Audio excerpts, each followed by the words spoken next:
tirer de la lecture. Prêt? Alors, vous l'aurez vu dans le titre, aujourd'hui je vous fais un tag sur mes habitudes de lecteur. Donc c'est la première fois que je fais quelque chose comme ça sur ma chaîne. Si vous aimez, mettez des pouces, mettez en commentaire, répondez aux questions auxquelles je vais répondre. Je vous mettrai les questions dans la barre d'infos, vous pouvez y répondre.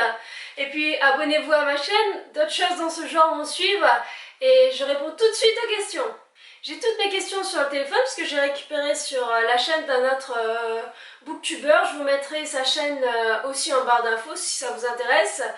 Et donc j'ai des questions écrites, je vais les lire une par une. Question numéro 1, est-ce que tu as un endroit préféré pour lire? Alors, je dirais que j'ai deux endroits préférés pour lire. J'ai mon salon. Généralement, je suis allongée sur mon canapé, c'est là que je suis le mieux. Ou bien j'ai les toilettes. C'est aussi l'endroit où j'ai le plus la paix. Donc c'est les deux endroits où vous me trouvez le plus facilement pour lire. Bon, il faut éviter de venir me chercher dans les toilettes. Question numéro 2, marque-page ou n'importe quel morceau de papier. Alors, c'est marque-page en général. C'est pas... Je peux m'accommoder de n'importe quel morceau de papier parce que je ne suis pas fan des marque-pages. Je n'achète pas de marque-page. Enfin, pour moi, c'est une dépense inutile. Je peux fabriquer des marque-pages.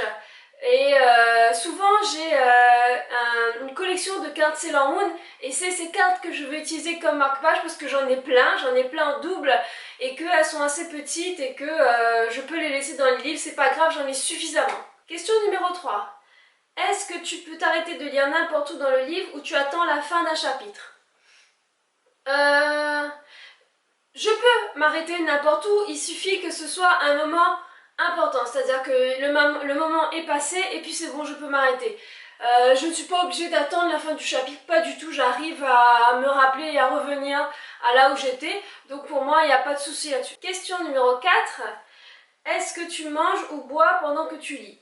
Alors oui, j'arrive à manger et à boire pendant que je lis, mais pas en même temps que la lecture, c'est-à-dire que je vais lire, je peux poser le livre à n'importe quel moment, manger et puis le reprendre. C'est rare que je vais faire les deux choses en même temps. Pourquoi? Parce que déjà, je suis pas douée, j'ai deux mains gauches, je suis gauchère mais j'ai aussi deux mains gauches, je vous assure. Et en plus, parce que j'ai pas envie d'allumer les livres. Numéro 5, multitâche, musique ou télévision pendant que tu lis. Alors, ni l'un ni l'autre. Je suis pas multitâche. Quand je lis, je lis. J'aime bien n'avoir que ça en tête. Je n'aime pas avoir du bruit. D'ailleurs, j'ai du mal à lire quand j'ai d'autres choses en tête, quand j'ai du travail à faire et tout ça. Et je ne regarde pratiquement pas la télévision, donc je peux pas mettre la télévision pendant que je lis. Et la musique, c'est pareil. J'écoute la musique essentiellement dans la voiture, très peu en dehors. Ou sinon, je vais mettre la musique et je vais chanter, danser et je ne pourrai pas lire en même temps. Donc pas du tout multitâche. 6. Un livre à la fois ou plusieurs? Plusieurs, ça c'est clair. J'ai un livre de toilette, un livre de salon, un livre à côté de mon lit. Il m'arrive de lire plusieurs livres en même temps. Il m'arrive d'en arrêter un, de le mettre en pause pour lire par exemple un manga. Généralement les mangas ça va plus vite, donc même si je suis en train de lire un roman, c'est pas grave, je l'arrête, je lis mon manga et je reprendrai le roman en même temps après. Il m'arrive de lire plusieurs romans en même temps et généralement c'est en fonction de mon envie, de ce que j'ai envie de lire. Si mon envie change, je vais changer de roman et je vais revenir au fur et à mesure. C'est le bordel. 7. Lire à la maison ou ailleurs. Je lis essentiellement à la maison parce que c'est là que j'ai le plus de calme et les conditions favorables, donc mon canapé, pour lire.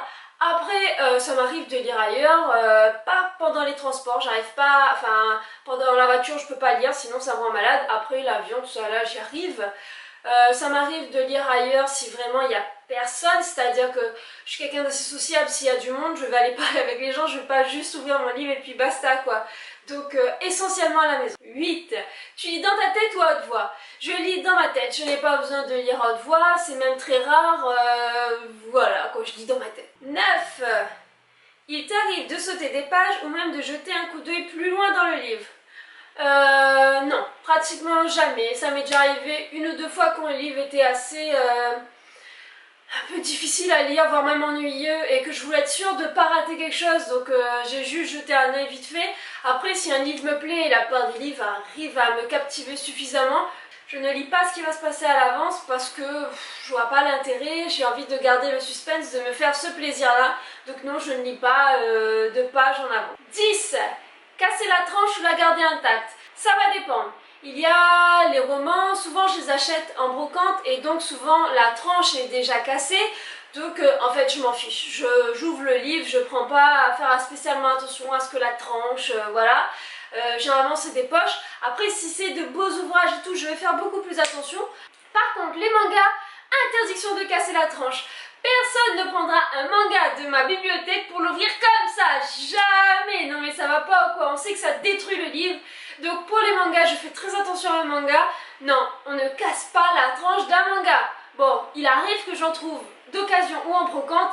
Et là, malheureusement, on se rend compte que les gens ne prennent pas beaucoup soin de leur manga. Mais bon, c'était de l'occasion, donc c'était moins cher, c'est pas grave. Mais en tout cas, roman, ça ne me dérange pas spécifiquement. Pour les mangas, si, franchement, ne cassez pas vos tranches, s'il vous plaît. Et le 11, est-ce que j'écris dans mes livres? Non, mais ça va pas ou quoi? Alors, en général, je n'écris jamais dans mes livres. Je tiens à mes livres, je tiens à l'objet livre. Je ne vois pas pourquoi est-ce que j'irais écrire dans mes livres. Ça arrivait que je le fasse sur des ouvrages d'école, mais encore c'était des ouvrages qui n'allaient pas se réutiliser, que je n'allais pas garder, donc là-dessus il n'y a pas de souci. Là où il y a des écritures dans mes livres, c'est parce que je les ai achetés pareil en brocante et que du coup les gens ont écrit dedans. Là où il y a des écritures, c'est que j'écris mon nom si je l'ai prêté parce que j'en ai marre de prêter des livres et qu'on ne me les rende jamais. Et si j'ai écrit dans un livre, c'est par exemple les livres que j'ai relâchés et je vous mets le petit par là et je vous mettrai cette vidéo là où j'ai relâché 3 livres. Donc je répète que j'ai écrit le nom de la chaîne pour expliquer aux gens pourquoi est-ce que j'ai relâché ces livres et dans quel but. Donc voilà, c'est tout. Après en général ça n'est pas écrit dans mes livres, en tout cas pas de faire des annotations, pas de les surligner, enfin ça je peux pas du tout, ça c'est pas possible pour moi. Bon, on est à la fin de ce tag, j'espère que ça vous a plu. N'oubliez pas, j'ai mis les questions en bas donc n'hésitez pas à y répondre ou à faire vous-même des vidéos et à m'envoyer les liens, hein, ça m'intéresse. Si vous avez d'autres tags du genre que vous connaissez, dites-le moi, donnez-moi le lien de vidéo, le lien d'où je peux trouver les tags, comme ça je les ferai. N'oubliez pas les petits pouces, n'oubliez pas les abonnements, comme ça on agrandit la famille des aventuriers de la lecture. Et puis, à ciao bye les amis!